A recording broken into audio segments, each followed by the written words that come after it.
Years ago, I lived in an old country house, far from the dazzling lights of the city. The tranquility of the countryside is welcoming. However, it is in serenity where the most disturbing events often occur. This is the story of my daughter, Sophia, and a mirror that I should have never allowed to remain in our home. It all began on a dark winter night when the cold winds swirled around our house. Sophia had always been a curious child, but that night she seemed especially restless. I found her in the attic, where we stored all sorts of objects we never used, intently observing a dusty mirror. The full moon illuminated her face with an otherworldly light, and I remember feeling a chill as I saw her there. It was an antique mirror with an intricately carved frame suggesting it belonged to a distant era, perhaps imperial. It had been in the attic for years, and no one had paid attention to its twisted shapes. However, that night, it seemed to have a special magnetism toward Sophia.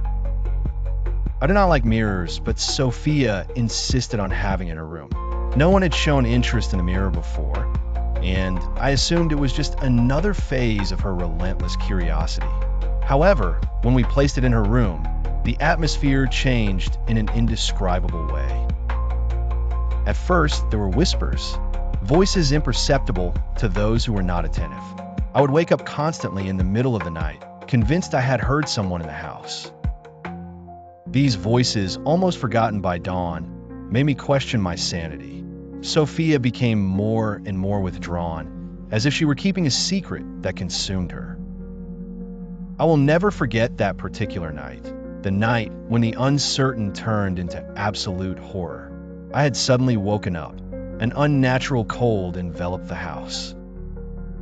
I slowly made my way to Sophia's room and froze at the entrance. She was standing in front of the mirror, but something in that reflection did not fit. The figure in the mirror, although it was hers, had a disturbing smile, a grotesque grimace that did not belong to my daughter's sweet face. I tried to speak to her, but it was as if I had lost my grasp on reality. The reflection began to speak, in a whispering tone almost impossible to hear, words in a language I had never heard but that sent chills down my spine.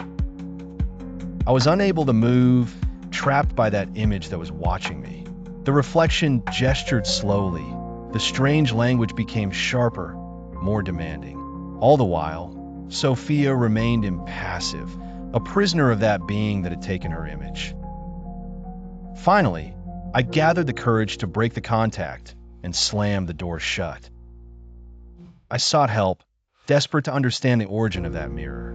It was then that I found an ancient local legend, speaking of a mad craftsman who had carved mirrors possessed by dark entities, in a time when the boundary between our world and the other was blurred.